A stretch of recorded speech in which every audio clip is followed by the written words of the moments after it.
நேற்றைக்கு நாம் வெளியிட்ட காணொளியில சவுதி அரேபியாவுக்கும் குறிப்பாக யுனைடெட் அரபு எமிரேட்ஸுக்கு இடையே மோதல் பேசியிருந்தேன். ஏராளமான ஆயிரக்கணக்கான நேர்கள் பார்த்திருந்தீர்கள்.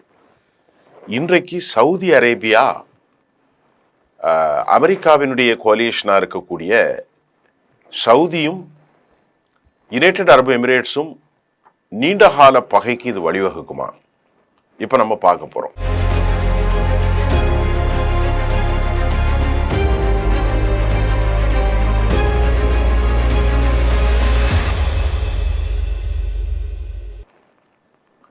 சவுதி அரேபியா மற்றும் யுனைடெட் அரபு எமிரேட்ஸ் இடையான இந்த நட்பு தற்போது முறிவுக்கு வந்திருக்கிறது. அதற்கு என்ன காரணம் அப்படின்னு பார்த்தா, சவுதிக்கு எதிரான எஸ்டிசி படைகளுக்கு கவச வாகனங்கள், ட்ரோன்கள் மற்றும் ஏவுகணைகளை யுனைடெட் அரபு எமிரேட்ஸ் அந்த பிரிவினைவாத எஸ்டிசி குரூப்புக்கு அனுப்பி வைத்தது சவுதி அரேபியாவிற்கு பெருத்த ஷாக் கொடுத்திருக்கு. யுனைடெட் அரபு எமிரேட்ஸ் இந்த கப்பல்ல ரகசியமாக ஆயுதங்களை கடற்பகுதிக்கு கொண்டு வருகிற போது எப்போதும் கப்பல்ல வரக்கூடிய ஒரு கருவி ஏஐஎஸ் கருவி. ஆனா யுனைடெட் அரபு எமிரேட்ஸ் கப்பல் அந்த நாட்டில இருந்து ஏமனுக்குள்ள வரும்போது ஏஐஎஸ் கருவியை அவங்க ஆன் செய்யல, ஆஃப்லேயே வச்சிருக்கிறாங்க. அதே நேரத்தில் ஏமன் நாட்டுடைய ஆயுதங்கள் அவங்க உள்ளு கொண்டு வரும்போது ஏமன் நாட்டுடைய எந்த பெர்மிஷனும் கேட்காமல் யுனைடெட் அரபு எமிரேட்ஸ் திருட்டுத்தனமாக கொண்டு வந்ததை தான் சேட்டலைட் பிக்சரு படம் பிடித்ததை இப்போது செய்திகள் மூலம் நாம் அறிந்து கொள்ள முடிகின்றது. இப்ப சவுதி அரேபியா ரெட்லைன் எச்சரிக்கை கொடுத்துட்டாங்க. இப்ப அந்த ரெட்லைன் ஏர் ஸ்ட்ரைக் மூலம் கடுமையான எச்சரிக்கையை அவங்க புசேரா துறைமுகத்திலிருந்து ஏமன் துறைமுகத்தை தாக்கி யுனைடெட் அரபு எமிரேட்ஸுக்கு ரெட்லைன் கொடுத்துட்டாங்க. இப்ப ஹவுதிகளுக்கு எதிராக சவுதி அரேபியா மற்றும் யுனைடெட் அரபு எமிரேட்ஸினுடைய இந்த பாணியில இருந்த நிலையில இப்போ யுனைடெட் அரபு எமிரேட்ஸ் துரோகம் செய்து உள்ளதை அவங்க ரொம்ப தெளிவா அறிஞ்சிருக்கிறாங்க. இப்போ நாம இப்ப பார்க்க போறது, சவுதியும் ஏமனும் எல்லையை பகிர்ந்திருக்கிறது. யுனைடெட் அரபு எமிரேட்ஸ் ஏமனுடைய எல்லையை பகிர்ந்து கொள்ளவில்லை. இப்போ சவுதியினுடைய எல்லையும் யுனைடெட் அரபு எமிரேட்ஸ், அதாவது சவுதியுடைய எல்லையும் ஏமன் எல்லையும் 1300 கிலோமீட்டர் நீண்ட எல்லையை சவுதி அரேபியா ஏமனோடு பகிர்ந்திருக்கிறது. தங்க நாட்டுக்கு ரொம்ப ஒரு பாதுகாப்பு கருதி அங்க நாட்டுல ஒரே ஒரு அரசாங்கம் இருக்கணும், 2-3 குருக்கள் இருக்கக்கூடாது, இது நம் நாட்டுக்கு பாதுகாப்புக்கு சிக்கல் வரும் அப்படின்ட்டு சவுதி நம்பிக்கை கொள்றாங்க. அதனாலதான் நம்பிக்கை வாய்ந்த கூட்டாளியாக அவங்க ஐக்கிய அரபு அமீரகத்தை தேர்ந்தெடுத்து ஐக்கிய அரபு எமிரகம் இப்போ அங்க இருக்கக்கூடிய ஒரு குழு பயங்கரவாதிகளான எஸ்டிசிக்கு ஆயுத குழுக்களை சவுதிக்கு தெரியாம அவங்க கொடுத்தது பெரிய துரோகம் அப்படின்னு சவுதி ஃபீல் பண்ணுது. ஏமன் தரைப்பகுதியில் மிகப்பெரிய அளவிலான நன்மையை அவர்கள் எதிர்பார்க்கவில்லை. யாரு? யுனைடெட் அரபு எமிரேட்ஸ் இப்ப ஏன் கொடுத்தாங்க அப்படின்னு பார்ப்போம். ஒவ்வொரு நாடும் ஒரு லாபம் கருதி தான் ராஜ்ய ரீதியாக உற வைக்கிறாங்க. ஆனா ஏமனை பொறுத்தவரை, யுனைடெட் அரபு எமிரேட்ஸை பொறுத்தவரை ஏமனுடைய தரைப்பகுதிகளில் அவங்களுக்கு அவ்வளவு முக்கியத்துவம் இல்லை. அப்ப என்ன முக்கியத்துவம் வைத்திருக்குன்னா, அவங்க கடல் பகுதி, கடல் நிலைகள்ல ரொம்ப முக்கியத்துவம் வைத்திருக்கிறாங்க. அதுக்கு காரணம் ரெட்சிங்கிற செங்கடல் மற்றும் பாப் அல் மந்தீர், இது ஒரு சர்வதேச மிக மிக மிக மிக முக்கியத்துவம் வாய்ந்த இடம். இந்த கடல் வழியாகத்தான் இருக்கக்கூடிய ட்ரேடிங்ல யுனைடெட் அரபு எமிரேட்ஸ் கண் வைத்திருக்கிறாங்க. ஏமன் ஏடன் இந்த கடல் வழி 10% பங்குகளை வகிக்கிறது. அதாவது சர்வதேச ட்ரேட்ல, உலகத்துல வர்த்தகத்துல இந்த சின்ன குறுகலான பகுதி 10%. இதுல பெரும்பாலும் ஐரோப்பிய நாடுகளுக்கான வர்த்தகம் இந்த கடல் வழியாகத்தான் செல்கிறது. அதே சமயம் தெற்கு ஏமன் நாட்டில் எஸ்டிசி ஆதரவாக யுனைடெட் அரபு எமிரேட்ஸ் இருக்கிறது. ஆனால் சவுதி அரேபியாவை பொறுத்தவரை இந்த 1300 கிலோமீட்டர் வழிப்பாதையை பகிர்ந்து கொள்கிறது ஏமன் நாட்டோடு. இதனால பல்வேறு குழுக்கள் சவுதி அரேபியாவுக்குள்ள நுழைஞ்சு பல சிக்கல்களை உருவாக்கும் நோக்கத்தோடு செயல்படும் என்பதில் கவனம் செலுத்திய சவுதி அரேபியா ரொம்ப கவனத்தோடும் கவலையோடும் அவங்க இதை பார்க்குறாங்க. ஏமன் எல்லையும் அந்த நாட்டில் இருக்கக்கூடிய அரசாங்கமும் குழு பயங்கரவாதம் உருவாக கூடாது என்பதில்.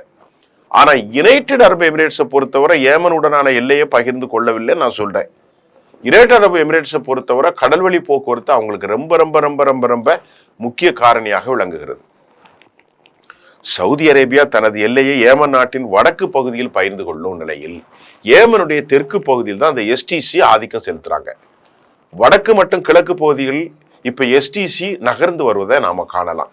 இதனால இந்த குழுவுக்கு ஆயுதங்களை சப்ளை செய்யும் வகையில யுனைடெட் அரபு எமிரேட்ஸ் உறவு முறிவை ஏற்படுத்தும் வகையில அமைந்திருக்கிறது.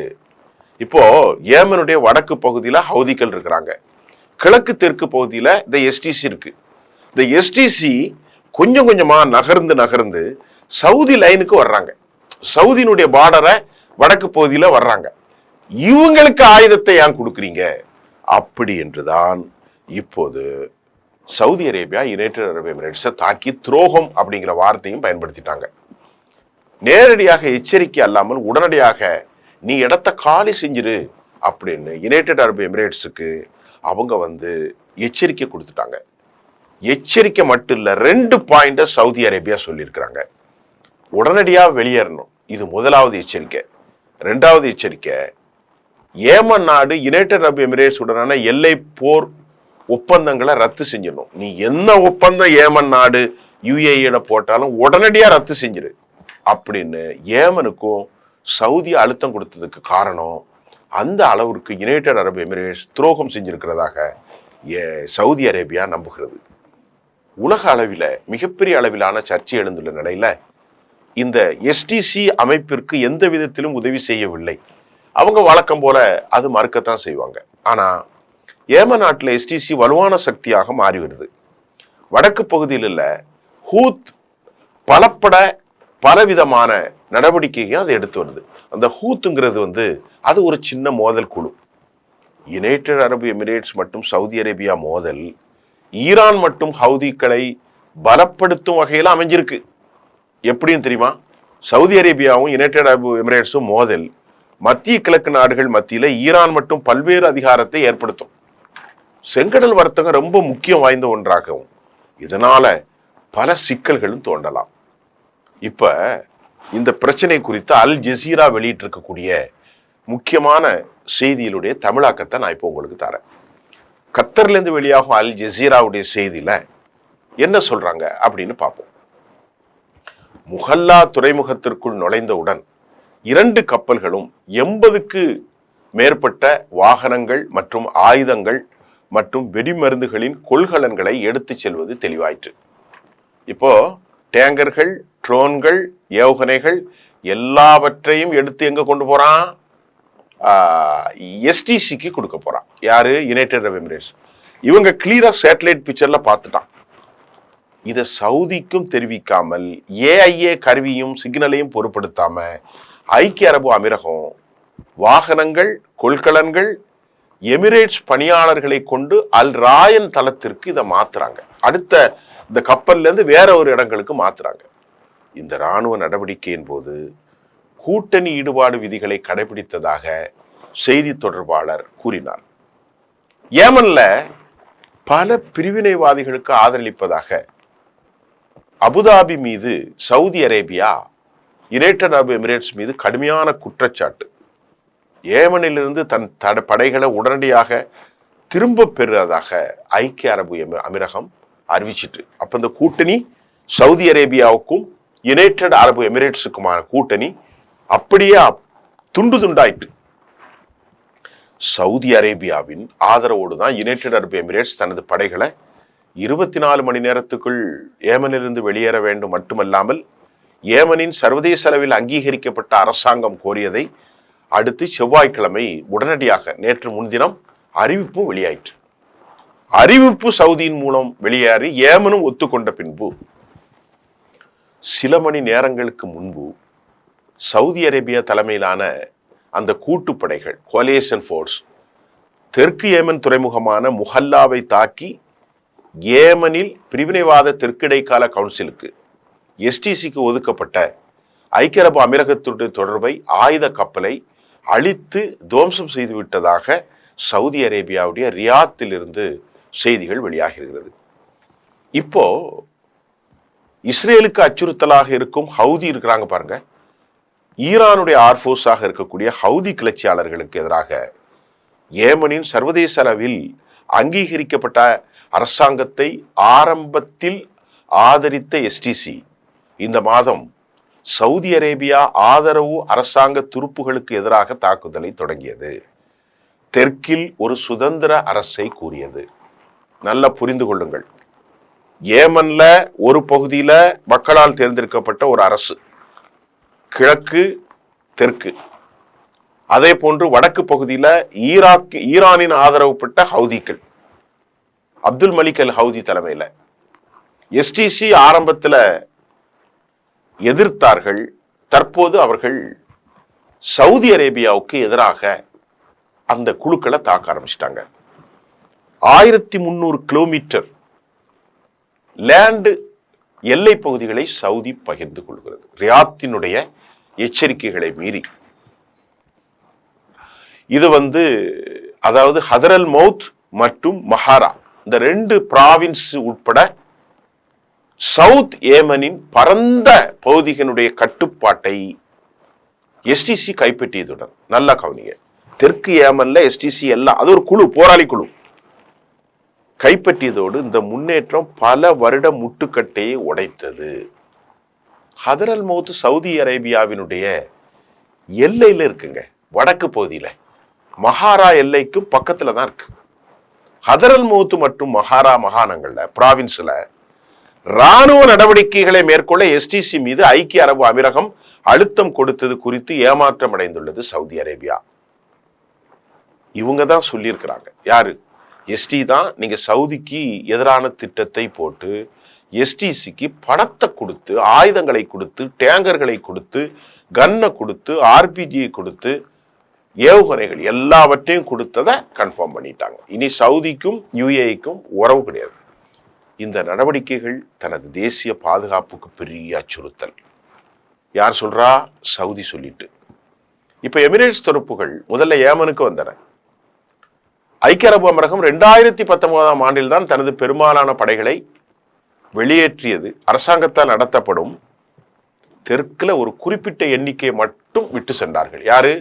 2019 யுனைடெட் அரபு எமிரேட்ஸ். அதுக்கப்புறம் சவுதியோடு அவங்களுக்கு ஒப்பந்தம் ஏற்பட்டது.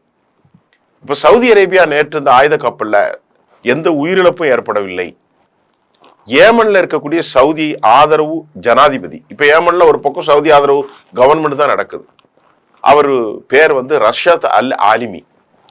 ஐக்கிய அரபு அமீரகத்துடன பாதுகாப்பு ஒப்பந்தத்தை உடனடியாக சவுதியினுடைய உத்தரவுக்கு பணிந்து அவர் ரத்து செய்தது மட்டுமல்ல, எமிரேட்ஸ், யுனைடெட் அரபு எமிரேட்ஸ் 24 மணி நேரத்துல நாட்டை விட்டு வெளியே போகணும்னு ஏமன் பிரசிடென்ட் சொல்லிட்டார், சவுதியை கேட்டு. அவர் பேர் அல் ஆலிமி.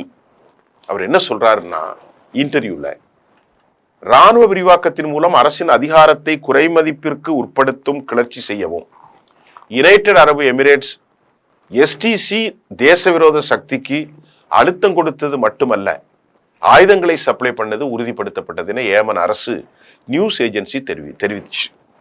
ஏமன் பிராந்தியத்திலிருந்து ஐக்கிய அரபு அமீரகம் தனது படைகளை ரொம்ப உடனடியாக வெளியேற்றணும் 24 மணி நேரத்தில்னு அல் அமிலின் அழைப்பை சவுதி அரேபியா ஆதரிச்சு தனது நாட்டில் எந்த ஒரு தரப்பினருக்கும் எந்த ஒரு இராணுவ அல்லது நிதி ஆதரவையும் நிறுத்துமாறு கேட்டுக்கொண்டது.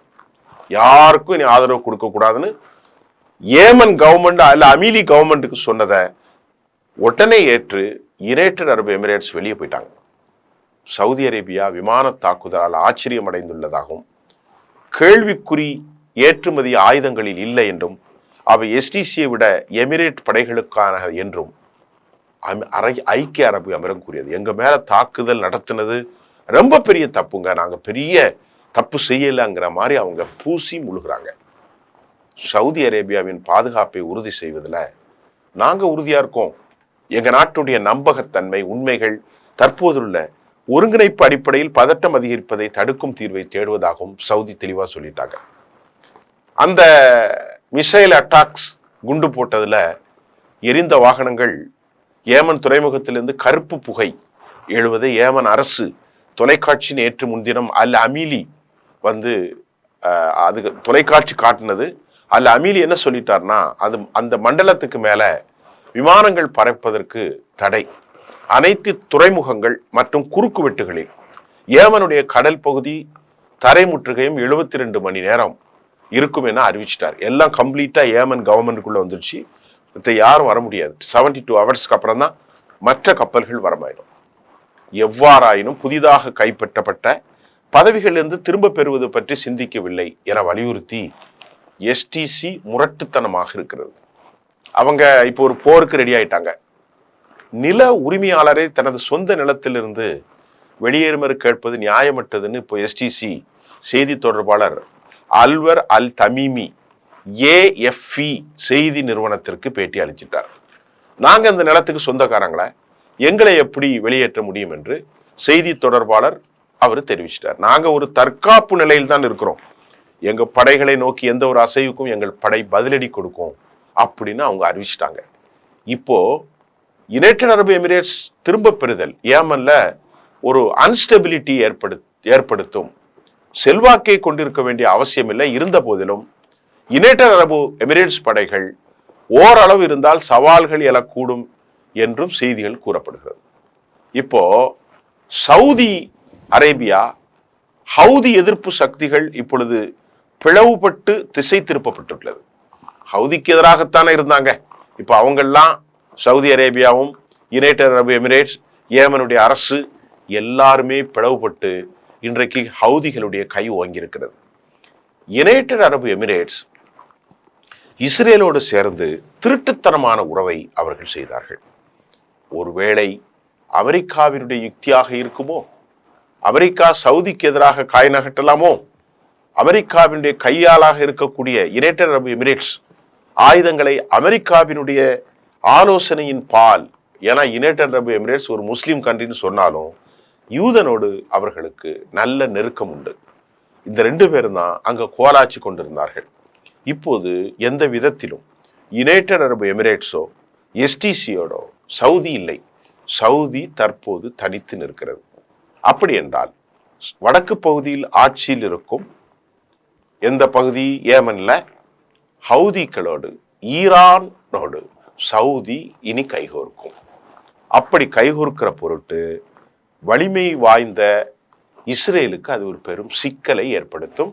அவர்களின் மறைமுக கூட்டாளியான யுனைடெட் அரபு எமிரேட்ஸ் சிக்கலை ஏற்படுத்தும். பெரும் வல்லமை கொண்ட ஹவுதி, பெரும் வல்லமை கொண்ட ஈரான், பெரும் படைகளை கொண்டிருக்கக்கூடிய 1300 சதுர கிலோமீட்டர் எல்லைகளை பரப்பி கொண்டிருக்கக்கூடிய சவுதி அரேபியாவும் ஈரானும் ரகசிய தொடர்பில் ஹவுதிகள் இனி வலுப்பட போகிறார்கள். அந்த வலுப்படுத்துதல் ஹவுதியை இந்த நேரத்தில் அவர்கள் வலுப்படுத்தவில்லை என்றால் எஸ்டிசி சவுதிக்குள் நுழைவார்கள். இப்ப எஸ்டிசி அறிவிக்கப்பட்ட ஒரு போரை எங்கள் லேண்டு நாங்க வெளியே போக மாட்டோம் அப்படின்னு ப்ரொக்ளமேஷன் பிரகடனத்தை அறிவித்திருக்கிறார்கள். ரொம்ப பார்ட்னரா இருந்த யுனைடெட் அரபு எமிரேட்ஸ் கேவலப்பட்டு மூக்கு உடைப்பட்டு அவர்களின் நம்பக பார்ட்னர் இஸ்ரேலுக்கும் அவர்களுக்கும் இடையான அந்த உறவு கூட்டில இருந்தே துரோகம் செய்ததெல்லாம் இப்போது வெளியாகி இருக்கிறது. இது சர்வதேச அளவுல பெரும் பதட்டத்தை ஏற்படுத்தி இருக்கிறது. நன்றி.